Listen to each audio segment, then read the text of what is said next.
need them. We're doing this whole new thing at home where I get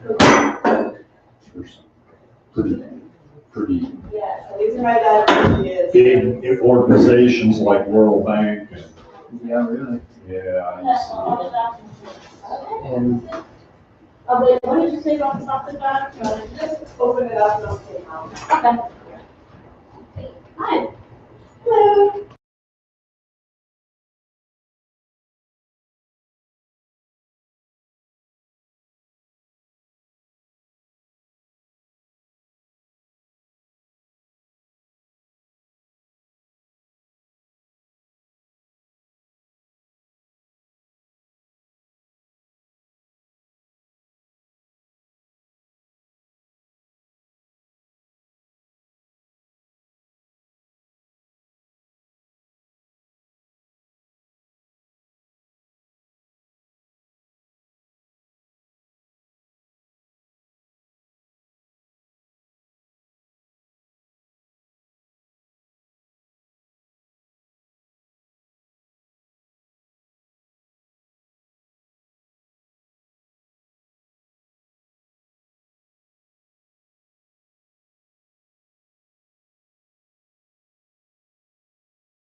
stay from right in front of me. And I can dim the lights in here as well if you need it. Could you dim them just a little bit? Just so that's not spotlighting. That's good.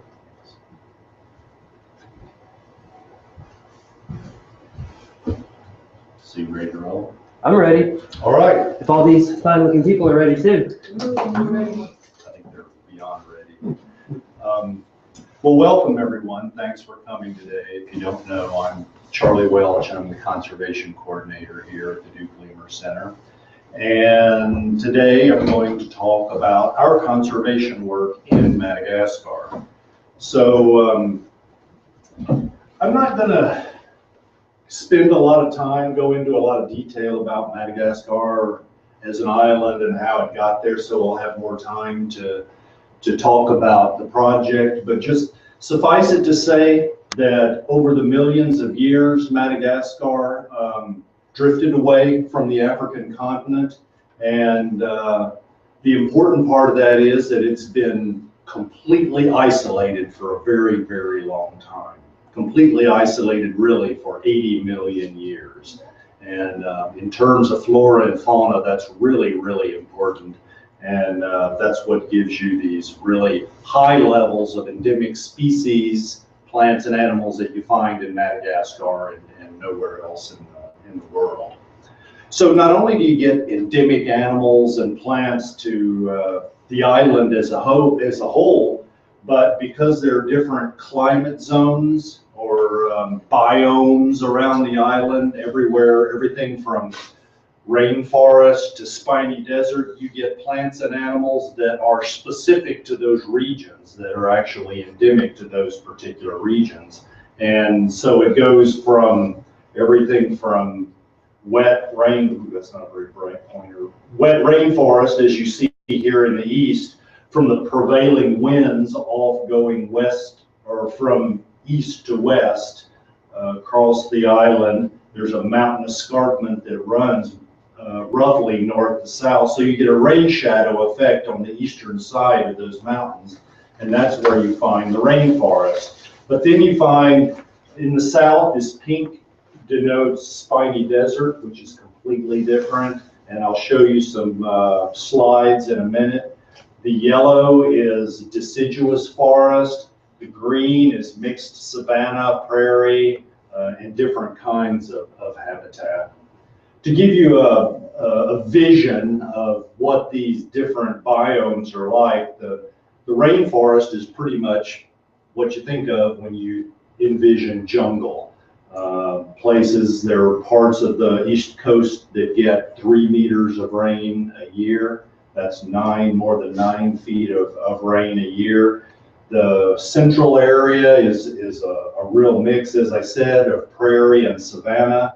The spiny desert in the south is completely different. It looks like a different planet. You have entire plant groups that exist there that don't exist anywhere else in the world. The western deciduous forest is dominated by baobabs. And then you get these small areas that are very unique throughout the island. Like, for example, Ishalu National Park, for those of you that are watching online that are going to be making the trip with us, it's actually the first site that we'll visit in Madagascar. It's one of the most remarkable landscapes, I think, in the whole country. But it's a sandstone massif that's been uplifted. You find you can see these canyons in the massif, which have really often have unique flora and fauna that can only be found in those canyons. There are these really unusual Bismarckia palm savannas in areas around the national park as well. And of course, most people are familiar with what's called the Tsingy in the western part of Madagascar. There are several places where you can find the Tsingy, and it's actually uplifted limestone massif. This was ocean bed that was uplifted over time and then eroded into these amazing pinnacles, canyons, caves. They're very unique areas with unique flora and fauna, and as you see, also even there you find lemurs. You find lemurs in all of these different habitats, even the driest, the spiny desert. So not only do you get unique species, endemic species in Madagascar, but you also get a lot of diversity in certain plant groups, like the baobabs, for example. There are 8 species worldwide. 6 of those are from Madagascar. 1 is from Africa, and the other one is from Australia. The botanical thinking is that baobabs actually originated in Madagascar.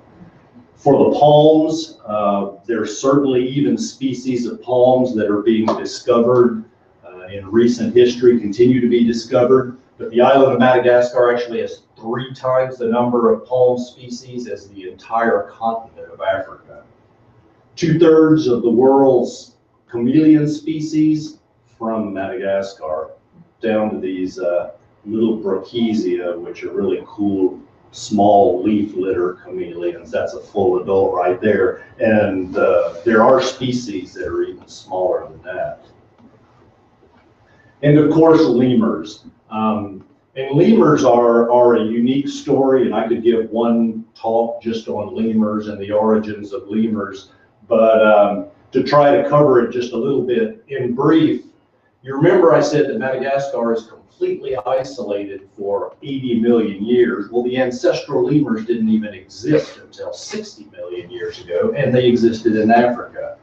So somehow they got across to Madagascar. The theory is the group of these ancestral lemurs succeeded on clinging to a tree or vegetation mat that floated across the Mozambique Channel in a very strong bad storm, a cyclone, something like that, and somehow managed to survive, landing on the beach in Madagascar and in the forest in Madagascar, and over time diversified into what we know as the lemurs of today, which, depending on who you talk to, is 90 to 110 species of lemurs on the island today, everything from small nocturnal insectivorous mouse lemurs to fruit-eating rough lemurs and other species, the shafaks, which are leaf and seed and flower eaters, the bamboo lemur, which is basically just a little panda. They can live just on bamboo,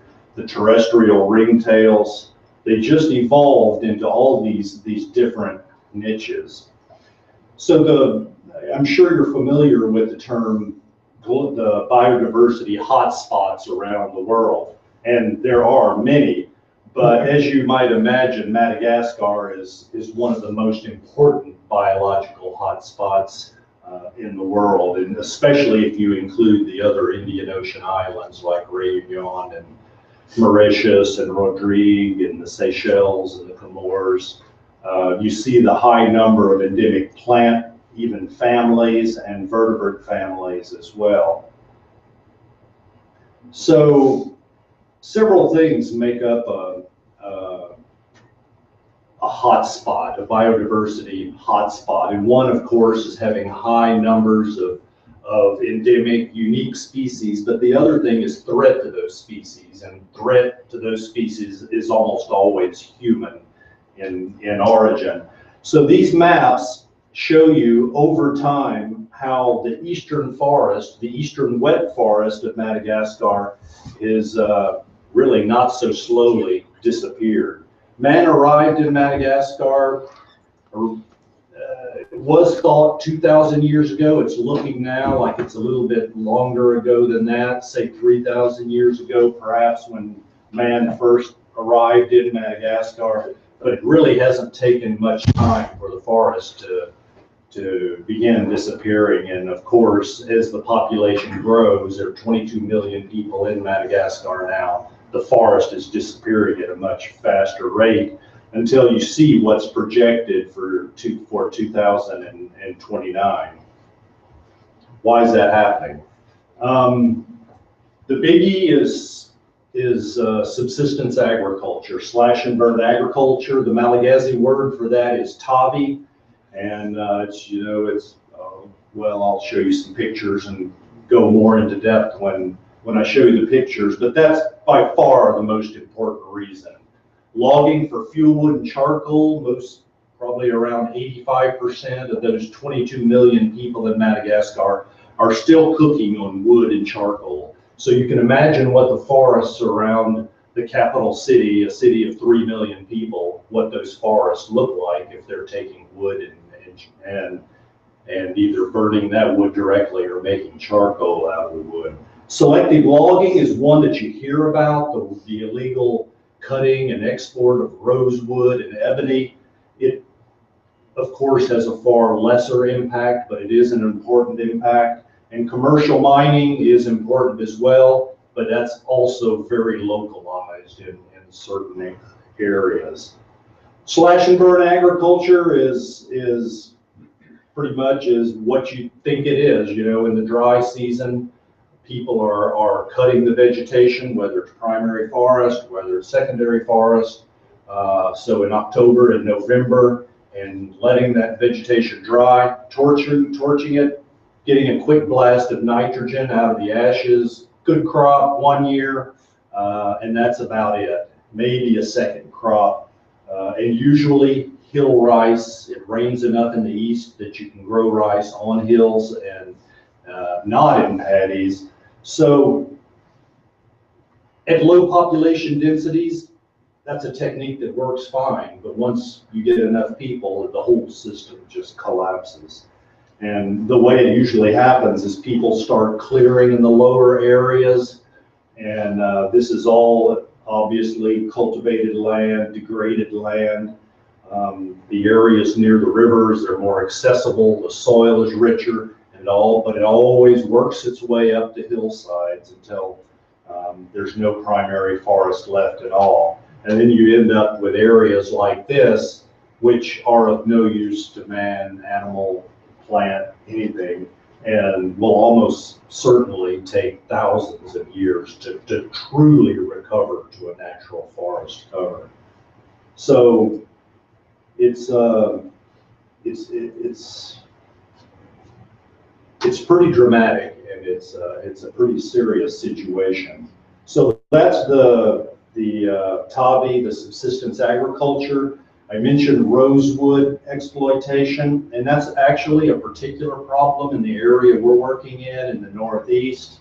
Cutting of rosewood and ebony is completely illegal because there's not a lot of forest left. Often they're cutting in the protected areas, the national parks, the reserves. So that causes other problems. Once people are in the forest, they're not only cutting wood, but they're also hunting lemurs, they're doing illegal mining, and other things that damage the forest and the animals in the forest. Madagascar, resource-wise, is a very rich country. They've just recently, within probably 2 years ago, opened a nickel cobalt mine in the central eastern area, which is supposed to produce 5% of the world's nickel once it's up and running full force. But it's predicted to be profitable enough that from the mine site all the way to the coast, they've laid 200 kilometers of pipeline to send that product in a slurry. So for them to put that kind of investment in a mining effort, you know, it's going to be bringing in a lot of money. There's titanium mining in the south, large-scale titanium mining in the south. Graphite is mined throughout the country. Vanadium that's used in batteries, chrome, even uranium historically has been mined in Madagascar. So there are a lot of resources, but as happens often in developing countries, especially countries in the Africa region, there's not a lot of trickle down that comes to the poor people. And there is also what we call artisanal mining, or local mining on a local scale. And this is an area west of the SAVA region in Durena where people are mining gold. And you see what it's doing to the forest. They're just digging vertical pits, and when after they're finished, they abandon those pits. It cuts the roots of the trees. It destroys the forest completely. So as a result of these different incursions, not surprisingly, there have been at least 17 species of lemurs go extinct that we know of, including some pretty interesting and unique species like the Megalatopus, and that's you see in the image on the right is a Megalatopus skull next to a female gorilla skull to give you an idea of the size of the animal, very large lemur. And of course, there was the famous Epiornis or elephant bird that existed in Madagascar, 10 feet tall, which also went extinct, became extinct after the arrival of man as well. And this Antandroid tribesman in the spiny forest is holding a subfossil egg of the Epiornis, and that gives you an idea of just how large these birds really were. So we at the Lemur Center, we do our primary objective is, of course, research, but we do have other pillars, objectives that are very important to us. And one of those is education, and the one I'm talking about today, of course, is conservation. And for 25 years, we've been working in conservation in Madagascar. Originally, we were working with the Madagascar Fauna Group. We continue to work with the Madagascar Fauna Group. We often, it's part of our conservation work that we really don't talk about as much as we do the SAVA project.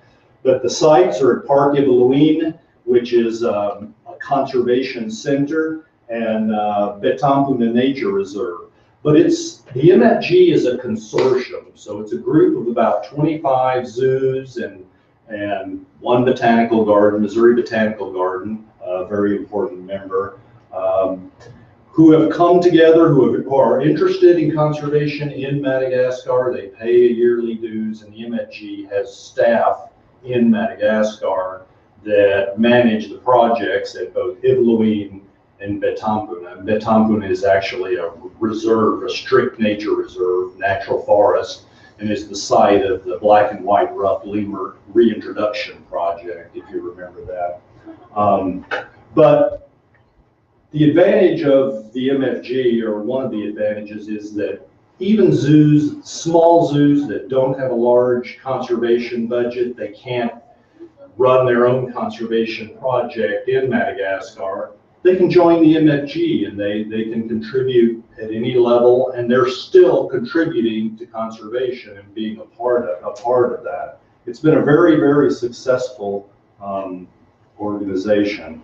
The members change, but it stays right around 25 members. It's located, both projects at Iveluine and Betampuna are located near Tamata or Tomasina, kind of in the middle of the east coast of Madagascar. And over the years, this is the project that my wife Andrea and I worked at for many years. We lived in Madagascar for 15 years and developed this project. And although we were very naive in the beginning, we evolved to this model of conservation where we're trying to, our objective is to protect forest, protect lemurs. You protect forest, you're protecting everything in it, not just the lemurs. Excuse me. But through community-based activities such as environmental education, sustainable agriculture, including domestic meat production, reforestation, of course, research, and interwoven through all of these different components or activities is capacity building. We're always working to try to build capacity within the nationals in the area. So it means things like environmental education, not just focusing at Iveluine, but outreaching to schools, bringing school kids to Iveluine. I said it's a conservation center, and it is also a site that we'll be visiting on the tour. But it's a small zoo. It's where the Water and Forest Department of Madagascar has kept and continues to keep animals that were illegally held and confiscated, or for example, tortoises that were someone was trying to smuggle out of the country and they were caught. But there's a small education center there at the zoo. This is one of the MFG's education experts, Monsieur Gimod, and he's showing these students the importance of bats in the forest in terms of seed dispersal and pollination, because people actually eat fruit bats quite frequently, and we're seeing fewer and fewer fruit bats in at least the eastern part of Madagascar. So another one of the activities or components, of course, is working in sustainable agriculture. In that slash and burn is so unsustainable. It's a natural for us to encourage people to work in sustainable agriculture. So that means things like how to grow crops on slopes using things like vetiver grass to hold the slopes, using mulch, growing vegetables, varying, diversifying what you're growing. At Iveluine, a model station was actually developed to show what you could do with a plot of land as opposed to slash and burn agriculture. Jacques over here is by a display on compost, a demonstration of how to make compost and use it. And the program that activity is also tied into the environmental education, showing kids how to use high production techniques of planting rice, like SRI, planting rice in straight rows instead of randomly, which is the traditional method of planting rice. You get a higher yield from this SRI rice. And reaching out to communities and farmers as well, to cultivators, and trying to take these techniques to them as well. And as I mentioned, capacity building interwoven through all of these different activities. A training center was really the last addition to Iveluine, and the MFG manages the Iveluine Conservation Training Center. It's a meeting room, dormitory for about 30 students or 30 conference participants. There's a mess hall, and there's also a laboratory there as well that actually has equipment. There are very few laboratories in Madagascar that are actually equipped with materials and equipment. This is actually the environmental section of the local University of Tamatave, who come out and use the laboratory because they have they don't have that kind of source at the university, on the university campus.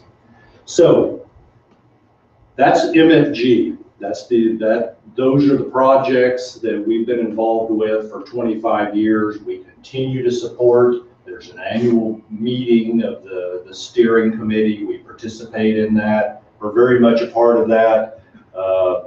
In that it's a long-term project, they're really making large contributions to conservation in the Tamatave area, especially in the area of environmental education. That's been one of the activities that has really evolved over the years. So on to our own independent project, when I say our own, DLC's project, which we really, 5 years ago, I started looking into a region of Madagascar. Director Ann Yoder wanted us to focus. Since the MFG is a consortium, it doesn't take a lot of our effort as a participant, and we could put more into conservation by having an independent project. So after a couple of years of research and looking at different regions and talking to people, we settled on the SAVA region of northeastern Madagascar. And SAVA is just simply an acronym for Sambava, Antala, Oimar, and Andapa, this region in northeastern Madagascar, which is the premier vanilla producing region of the country. The world's highest quality vanilla, Bourbon vanilla, comes from that region.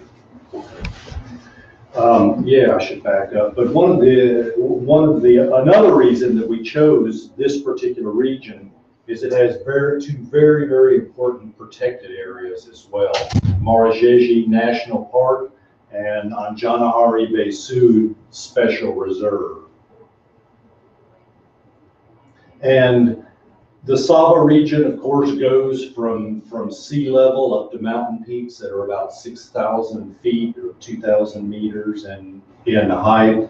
So as a result, you get elevational zones and you get variation, of course, in the flora and fauna in the region. So it ends up overall being an extremely diverse region. And this is actually looking at Marajeji National Park from the road, and you see how rugged it is. But the other thing that's really interesting here is, as many protected areas in Madagascar, you can really see the boundary of the national park. The forested areas on the upslope and the degraded areas on the downslope, either lands directly being cultivated or it's degraded forest. The area has the SAVA region. I guess you could say it's the flagship species of the region is the silky shafak. Quite rare. It doesn't exist outside of the SAVA region. Fortunately, we feel like that it's much closer. The 2,000 number is much closer to the number of individuals that exist rather than 300. But in any case, there are not many of these unique dryads. There are also, of course, other lemurs in the area, the red-bellied lemurs, white-fronted lemurs that you find throughout the East Coast, or at least the northern part of the East Coast. Same thing for birds. That's the blue kua, which is widespread in the rainforest. The helmet-beaked vanga is actually very localized in the Mashwal, or rather in the Marajeji, Anjanahari Bay Sud, and the Mashwal Peninsula. A very unique kind of vanga, species of vanga. But of course, in the area, you also find a lot of people. And there is forest, and people are still cutting forest and getting a crop or two off of richer land. People are of course doing that. The Andapa Basin in the central area part of the SAVA is, as you can see, pretty much from one side of the basin to the other, the rice paddies, the area that can be put into rice paddies is already in rice paddies and being used. And with each generation, the land gets divided up into smaller and smaller parcels. But you can see also on the hillsides that used to be completely forested are now degraded because there's so many people, they're having to move up on the hillsides to start farming by slash and burn. And so not only do you get the hillsides that are the forest is removed from the hillsides, but you get erosion from those areas into the basin, and the soil quality of the basin is becoming worse as well. So these are the problems in the SAVA region. They are not unique to Madagascar. They exist in all the regions of Madagascar, and but this is the area that we've chosen to work. We have a team on the ground in Madagascar, in the SAVA region. Dr. Eric Patel, he's the director of the project. We are based there. We have an office. Our base is in Sambava. Lantu Andrianandrasana is the project manager. Eric and Lantu work very closely together on overseeing the project in Madagascar. We now, just since January, have hired someone else, Jacques Jalfeno, who is overseeing the environmental education part of the project. And we also now have Dr. Marina Blanco, who, for those of you that work here, you see Marina about around, you know Marina. She's been doing research on fat-tailed dwarf lemurs in Madagascar. Well, she's now joined our project, and she's going to be overseeing the research component of the SAVA project, especially working with Malagasy NGOs that work in the realm of research. So we've learned a lot from the Madagascar Fauna Group. One of the things I mentioned that the MFG has done a lot with environmental education. So we're following that path. We're starting off our environmental education programs with the SAVA project with teacher training. And when I say teacher training, what I mean is using this 64-page teacher's guide to teaching environmental education in the primary schools, helping the teachers learn how to use that guide and to teach environmental education in their schools. They get no formal training at all in how to do that. There's no class of environmental education. So the environmental education has to be integrated into the other classes. And in fact, the manual at the top of each page or each section are page numbers for other subjects like history or French, where the teachers can integrate the environmental education into the curriculum that exists already. And the guide is approved by the Malagasy Ministry of Education. It was developed by the MFG teacher training or environmental education team years ago. And we actually had, in the beginning, MFG trainers come up to get the program started. So they've been training teacher trainers in the SAVA region, and that's finished now, and we're on to training teachers in the region. To date, we've had, I think, 5 teacher trainings in the area, in the region. And but you have to start at the top. You start at the school directors and then come down to the teachers. It's a cascade type system. But with the MFG, we found that it's been really successful in developing an understanding of environmental issues that really wasn't there in the past. And a side benefit that we've discovered through the program, through the years, is that the teachers that go back to their communities, you know, some of these teachers are teaching in little villages that are maybe 2 days walk from the nearest paved road. Teachers often are the most educated individual in the community, so they're generally very respected in the community. So of course they're not just talking to the school kids, they're talking to the adults as well. So the message really gets spread out more widely than we had originally thought, using the teachers to get at both children and adults, students and adults. We oversaw the construction of this school in a really remote region near Marajejy, and it's actually a region that we were having problems with bushmeat hunting of the silky shifox, and it was funded by a ecology grant, but it was a really good way for us to start inserting ourselves in the community. You can't just drop in on an isolated community and start saying, you shouldn't do this, you shouldn't do that. You need to win their trust. It takes time to build these relationships. And it more than anything, it just simply takes time. And you need to show that you're interested in the people, that you're interested in improving their lives. So this is the school after it was finished. People are really proud. It's the only cinder block concrete building for miles and miles. It serves as not only a classroom, but a meeting site, shelter during cyclones. But this is the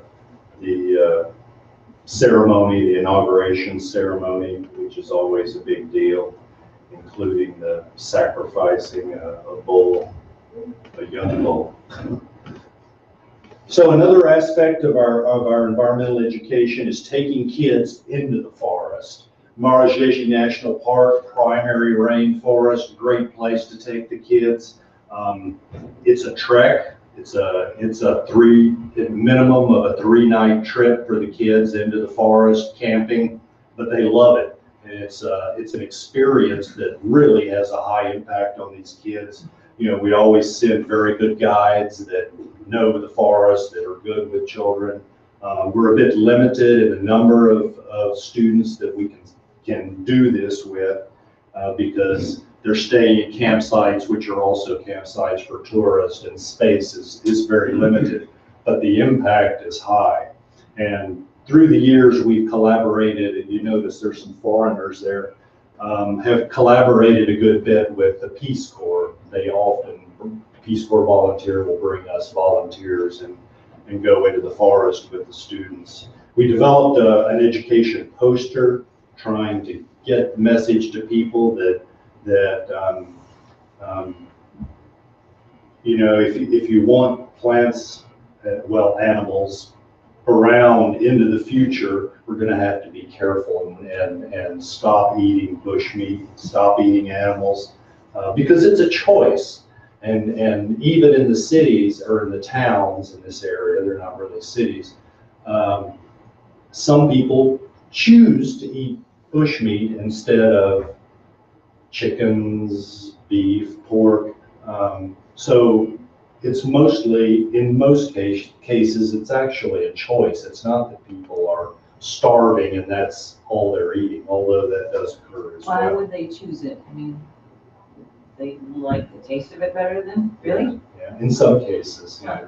Interestingly, though, some of the research that's been done by Chris Golden has shown that, and this is unusual for Madagascar, but by and large, people actually prefer domestic meat, and that's a good thing. It makes fighting the bushmeat problem easier. But we've been distributing these posters. We were very careful to be sure the text was right in Malagasy. It's in the local dialect and very sensitive. So you'll notice as I go through our project activities, our different approaches to conservation, or components of our conservation program, and we often have collaborators. And in reforestation, we collaborate with a Belgian organization called Grand de Vie. The funding for this, for us, comes from the zoo docents at the Seneca Park Zoo. They've been giving us for years a contribution to the SAVA project to support this. What we do is we have several select areas that we want to see Grand de Vie work in near Madagascar National Park. So we fund through Seneca Park's contribution 3 different tree nurseries. This is one of the tree nurseries to raise the trees from seed, take care of them, and then plant them out in different plots. Now, it's not all native. They're not restoring all natural forest. Part of what they're doing is planting non-natives that grow fast, that people can use, like especially acacias. We've really tried to stay away from eucalyptus. Grand de Vie was planting some eucalyptus in the beginning, but eucalyptus can be invasive. The acacias grow very quickly, they grow in very poor soil, and they're not invasive, so they're quite a good species to use. Another project component is fish farming. We're very fortunate to have this Chinese Malagasy collaborator, Guy Tam Hyuk, who lives in the Andapa region, who is the island's premier Malagasy freshwater fish specialist, and he raises native fish on his own. He has his own ponds and has been raising them for years. So when we were looking for a protein substitute for bushmeat, we had talked about helping people with chicken production. But once we met Guy, it was just a real natural to get involved in fish farming. But whereas in most cases in the tropics, when people are talking about fish farming, it's either tilapia or it's carp, non-native species. But we were fortunate, Guy suggested that we use paratilapia, locally known as funi, as this fish protein substitute that can be raised in ponds. He already knew that they could be pond raised. So that's the species we've been working with. It's very preferred by the local people already. It used to exist in the region and is now almost completely fished out. So there's been no problem with finding an audience that's interested in eating these fish. So it's kind of a complicated project. And the funding for this comes through SeaWorld Busch Gardens. They funded us for a couple of years now. We're also getting support now from the Florida Aquarium to run this part of the project. But we supply money for tools, the villagers dig the ponds, they do the labor. The guy up in the left, we actually had a film shot. It's up on our website, isn't it, Chris? Yeah, it's up on the website of the whole process of the fish farming. You're building the ponds, getting the fish into the ponds. But it starts off with forming of village associations. Villages come to us, they say, we want to do a pond. They have to form an association and write out a charter with agreements, and they have to sign our agreements as well, one of which is of each harvest that comes from the pond of the fish, one quarter, of course, the small fish has to go back into the pond to keep it going. But 25% has to be released into the local rivers.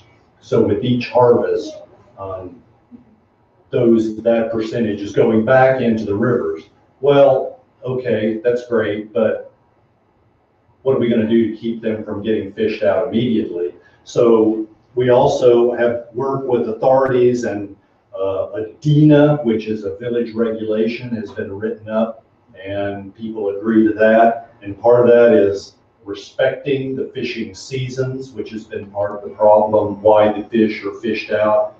And the other big important element is the hole sizes in the net.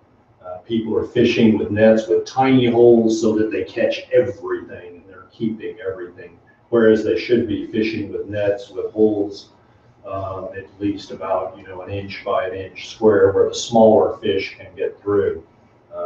I've had freshwater fish specialists tell me that USAID, one of the best things that they've been able to do in tropical countries fighting malaria is to distribute fish nets, or not fish nets, they became fish nets. They were mosquito nets for people to use, but people used them for fish nets. They made ideal fish nets for catching everything.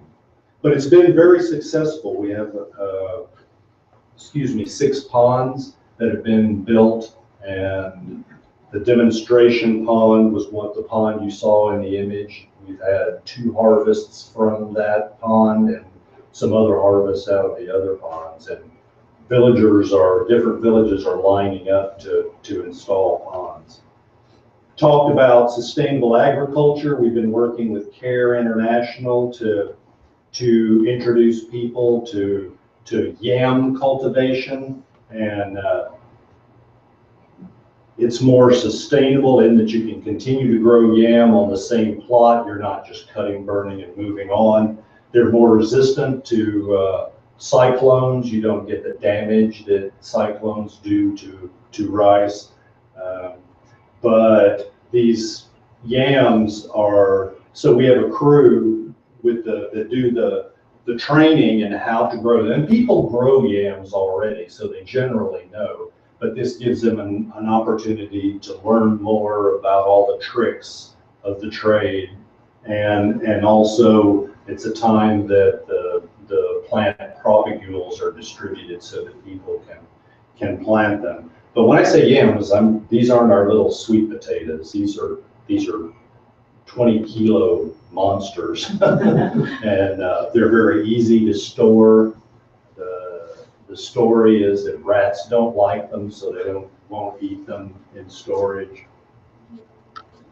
Another element that we've become more and more involved with is trying to introduce Fuel efficient stoves, these rocket stoves use 50% of the wood or charcoal that either an open pit fire or even these old design stoves. So obviously if everybody's cooking on something that's using half of the wood that the old method is using, is going to save wood from being cut from the forest.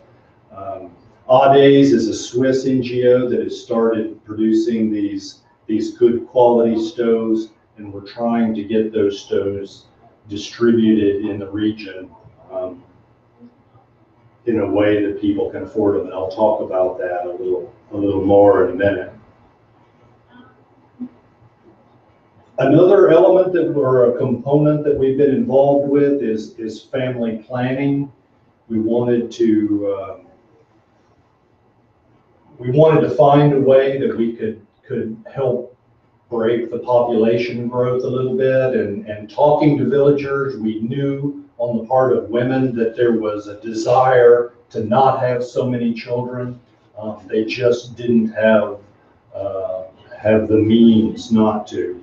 So we spoke with Marie Stopes International, a British NGO nonprofit that's been working in Madagascar for quite a few years, and even in the SAVA region they were already working. So we we work in partnership with them. We fund them to go into particular areas villages near the protected areas. And the response has been enormous. So all we're doing is we're putting money into it. They're the ones that have the expertise. And we also help out with logistics, but it's a very professionally run program. They do radio announcements, they do announcements by flyers in the villages so that the women know that the group is going to be there. And they do excellent follow-up. They don't just go help give the women means of contraception and disappear and never come back. They do follow-up visits, and sometimes there are women that have problems with, you see this is an implant. The women can get implants that last between 2 and 3 years, or they can get IUDs, but almost all of the women choose to get implants.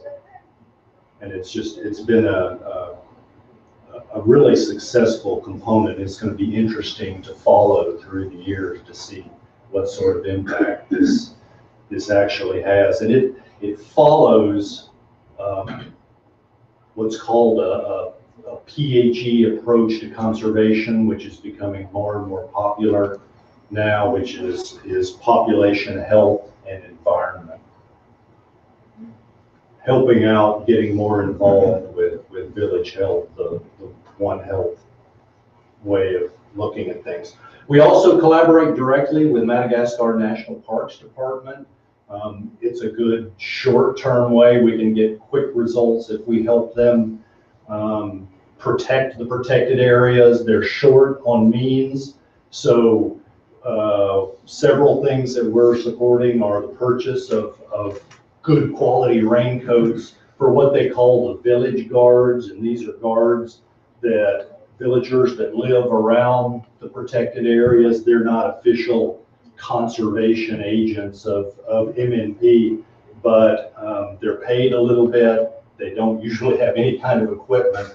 So a raincoat and boots to them is a huge thing, and really helps to motivate them to keep an eye on the limits of the reserve and to watch what's going on. And another issue is being sure that the boundary of the boundaries of the protected areas are well denoted. If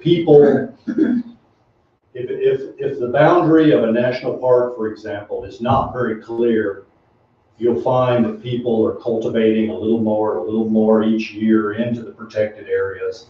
And when an authority says something to them, they can always say, oh, well, we didn't know whether they're actually new or not.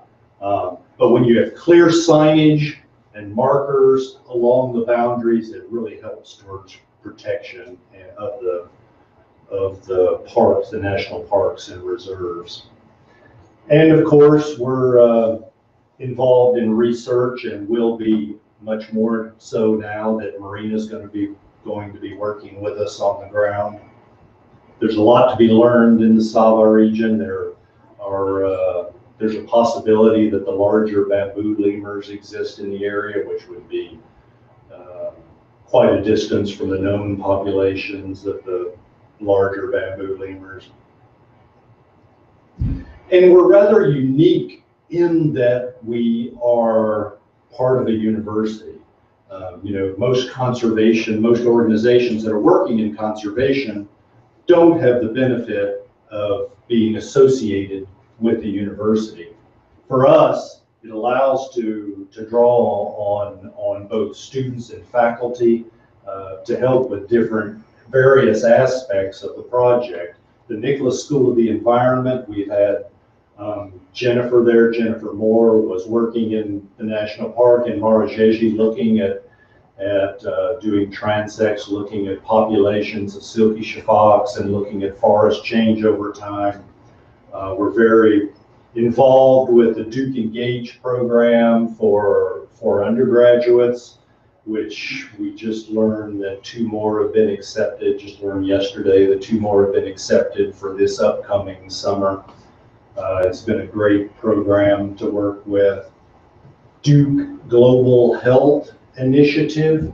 We'll also be working with them. They are sending a Bass Connections team to Madagascar this summer, and they'll be working in a village. They're going to be looking at malaria and water quality issues and several other women's reproductive health, I think, as well. But it's a good way for us to tie into different Duke initiatives that are interested in working internationally. This week I met with some people from the Duke Fuqua School of Business that are interested in working in Madagascar with the social entrepreneurship program over at the Fuqua School.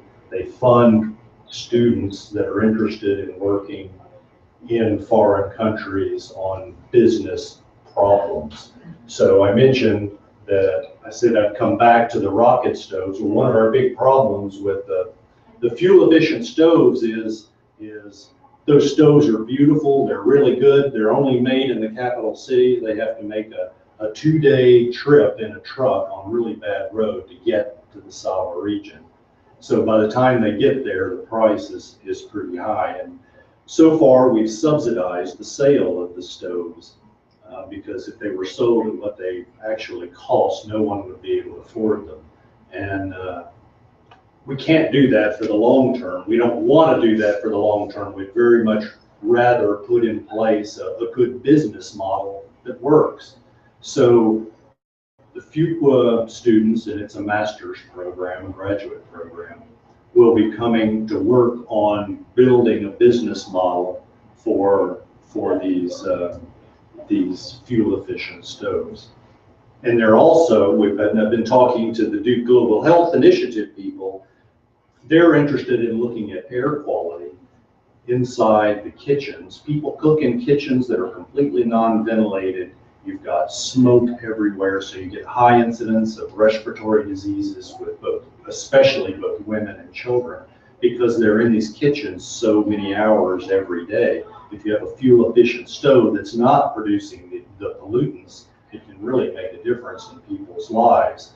And Duke Global Health is interested, it might be interested in looking at air quality in these kitchens that are using the stoves as compared to those that are not using the stoves, so we can learn from that. So in the end, I mentioned that our conservation work is very long-term. It's very community-based, community-oriented. It's really the only way that we feel we can put in place something that's really sustainable over the long term. And to do that, it means working with people. It means convincing local people that protecting the forest is in their own best interest. It's really the only way that you're going to truly get at the root of the conservation needs in any area. And that's not just Madagascar, that's anywhere.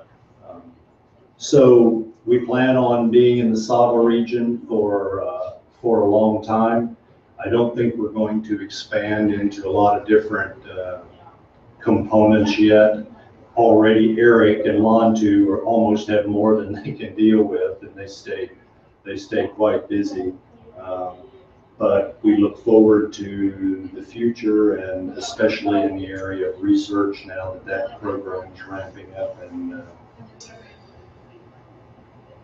it's a slow process. Working in conservation in Madagascar, you're not going to make huge differences in a short amount of time, but you just have to be satisfied with the little progress here and there. And of course, we'll be trying to evaluate as we go along to see what we can do to improve our methods and techniques. So that's all I have. Time for questions. Please ask questions. Let me ask you, what's the pushback from the population? Are they sort of welcoming for the most part, or are they distrustful for the most part, or both? Maybe a little bit of both, but for the large part, welcoming, because we're seen as especially in areas, when we're bringing in yam farming and the fish farming, things that are beneficial to people, building the schools, the education, even the environmental education.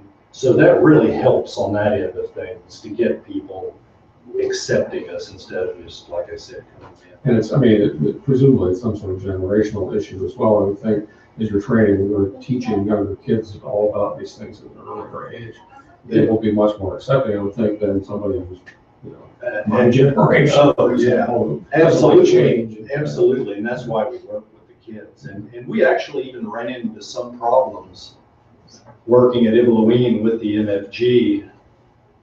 The kids in the environmental education program learning about the importance of not doing slash and burn and growing rice in paddies was much better. And they go home and sometimes they would run into problems with their parents. Their parents weren't nearly as accepting.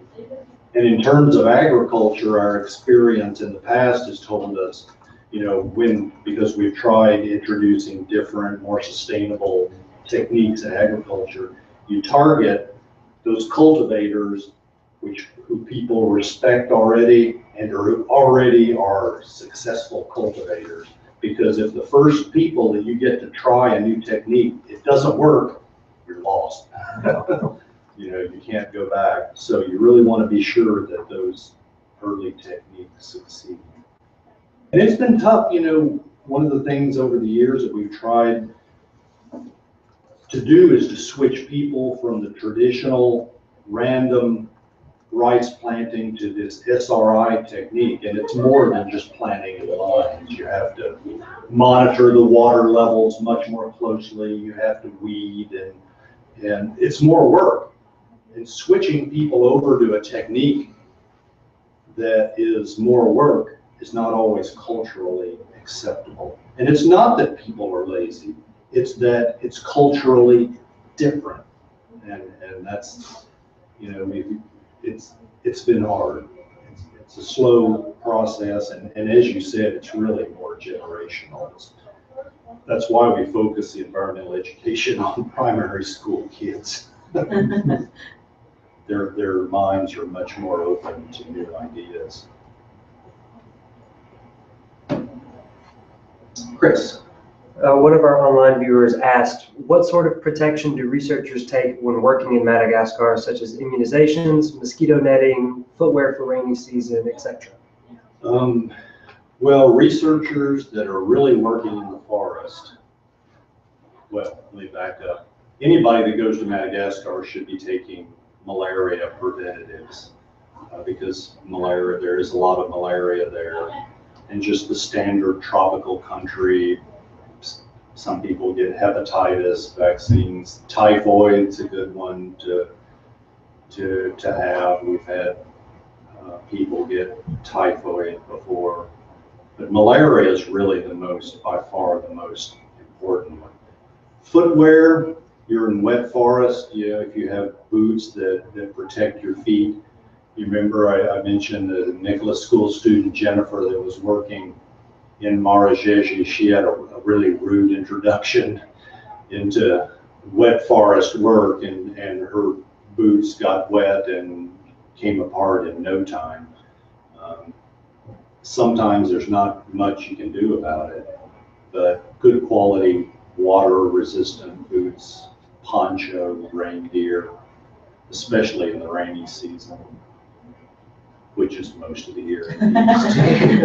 There are about 2 or 3 months of dry season. Did I cover all that? Was there more to that question?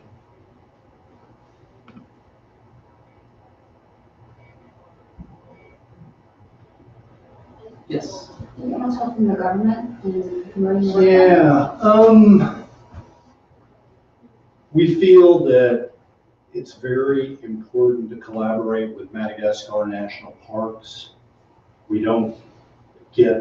They're not able to collaborate a lot from their end, but they've been good collaborators, but that's really about it as far as government collaboration.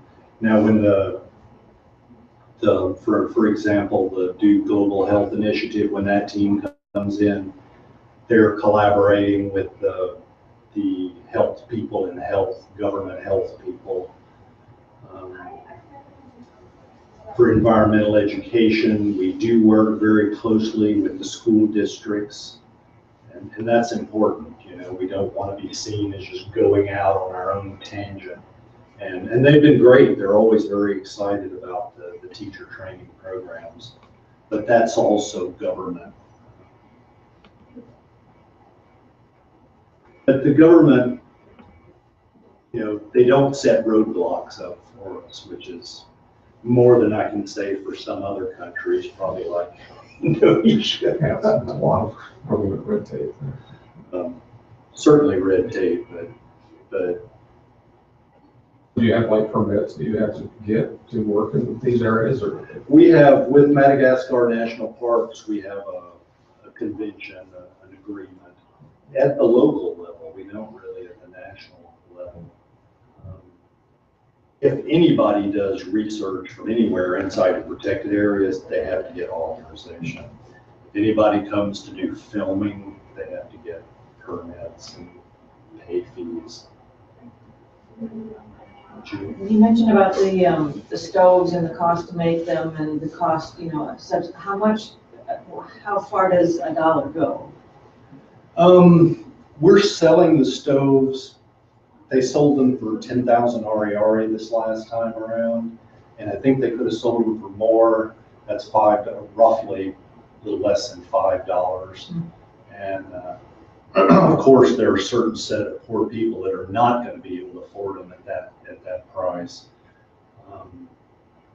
But they went like that. That's why I say we could have sold them for more, and people were ordering them for the next batch to arrive. There was a lot of interest. And we tried to get ADES to open a satellite manufacturing site in the SAVA, and they don't want to do that. But if we're able to demonstrate that there's enough demand there, maybe in the future they might. Part of a business model could even be loans, a program of loans that helps people pay something like that off over time. Like Cuba or something. Yeah, something along those lines. And there are these several organizations that are doing small loans in Madagascar. That does already exist. Maybe something like that, more specific for the stoves, may need to be set up. Good question. So it looks like from the maps that the SAVA area is a very small region. Mm-hmm. I mean, and do you think that your educational programs are hitting all of the kids, all the school kids Yeah, in the area? that's a good question. It's actually quite a challenge. One of the things that went into our choice of the SAVA as a region, I mean, which would usually be pretty ambitious in Madagascar. The road from the capital city, Antananarivo, up to Diego is good. It's good paved road. There's a stretch right here from Ambilu Bay to Voimar, which is horrible. And that's what the problem is, keeping more people, more traffic from that area. It's dirt road. It actually closes for part of the year. However, from Voimar to Sambava to Antala to Andapa, the roads are impeccable. They're perfect. I've never been on roads anywhere in Madagascar like that. So once you're in there, in the region, you can actually get around. From Sambava to Andapa is less than a 2-hour drive. To Antala is an hour and a half. It's longer, but it's straight, flat. And I've been places in Madagascar, this would easily be a day's drive, if not more. So that's just to say that we feel like we can be pretty mobile in the region, but it's all we can do is start on those teacher trainings and I forget, I think it's thousands of teachers that we'll have to have these trainings with. And one thing we learned with those books is the teacher's training guide is you can't just give those to the teachers. You give them to the teachers, they go on a shelf, they never get used. And the books have things like exercises in them, experiments, a lot of techniques that they're not used to, that they've never used, hands-on kind of work that they've never used. So that's why it's critically important that we do these week-long trainings. Now we have to do them over the holidays, usually either Easter holidays, usually do trainings over Easter holidays, Christmas holidays, and the summer vacation period. And the kids the teachers come, our last 2 trainings have been 200 teachers. They come to a central area. And the trainings aren't cheap. You know, we have to pay the teachers a daily per diem. They're fed, they're transported. It doesn't cost much per teacher, but it all does add up. It's not inexpensive. And there has been some criticism, but we're convinced, and from our past experience, the way that it integrates environmental education into the people's thinking is immeasurable. You know, you just can't, and that's, you know, it's very difficult to evaluate, yet it's a big question that we're asked more and more often is, you know, there's more and more of an emphasis on evaluation by donors, granting foundations, and justifiably so, but it's hard to evaluate something like this. You can evaluate how much the kid knows, but it's very difficult to evaluate how that translates into forest protection. But yeah, we have to try, and we're going to be working on that. But when I'm in Madagascar this time, I'm going to be going down to Antala.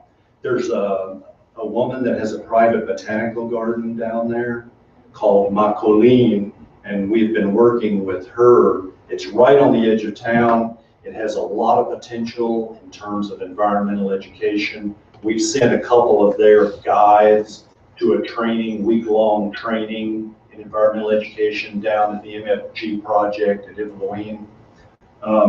Students can make a couple-hour visit there at her place from Antala very easily.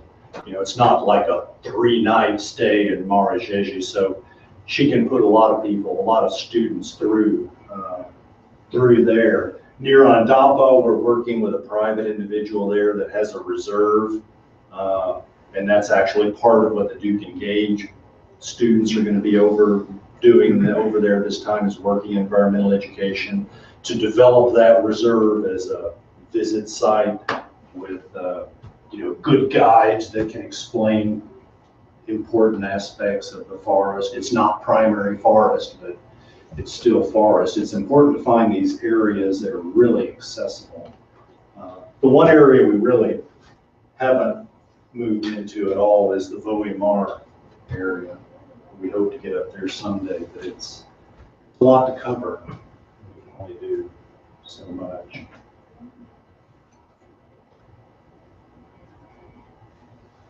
Is the Nature Conservancy involved at all in Madagascar? They're not.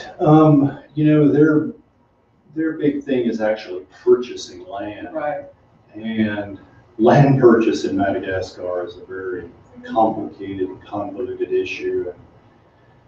In general, they will sell land to businesses, international businesses, but it's very complicated. You can't just go in and buy land to protect. The guy that lives near, his name's Desiree, near Andapa that we're working with, he actually has his own private reserve. And that's one reason we really want to support him, is he's sort of this unique example of a person that's buying forested land just to protect. Which made me think of the Conservancy. Yeah. And we get asked that all the time, can you just come in and buy some land? In most cases, outside of very far from the cities, land ownership it's just local. The families, the villages know who owns what, but it's not written down anywhere, which is always a problem in conservation, land tenure, land ownership. Yes. Is the vanilla something that's sustainable, or is it, Yeah, it grows is. naturally and easily? Yeah, it is sustainable. I'd say the big problem with it is that we found is that once the vanilla prices drop below a certain level, which they do fluctuate, people will just rip the vanilla out and plant something they can eat. But no, it's a semi-shaped crop. You plant it there and you don't have to do anything else for it. It's a vine of sorts, so it has something that it's a stake, which is usually a living stake, a leguminous plant that fixes nitrogen, and it's attached to that.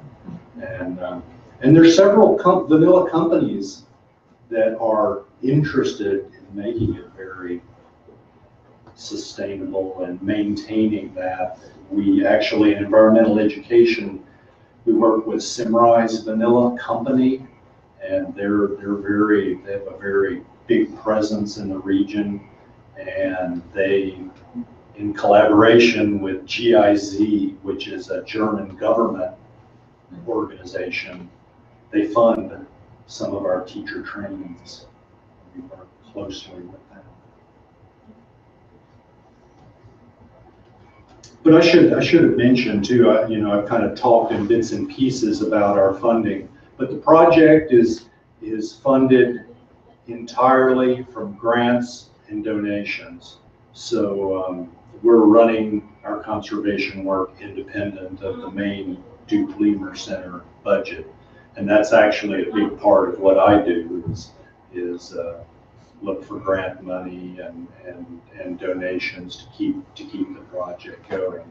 And probably our biggest news that's come on that is the Helmsley Foundation, which has given us a grant, which is a $450,000 grant over 3 years, $150,000 a year. And you can imagine for us, that's been hugely important. It's allowed us to really, that's why I can say we've hired jocks to do environmental education, and Marina is coming over, and it's a pretty exciting moment in project history. Well, thanks very much, everybody. If you have any more questions, I'm still around, so appreciate your coming. Thank you.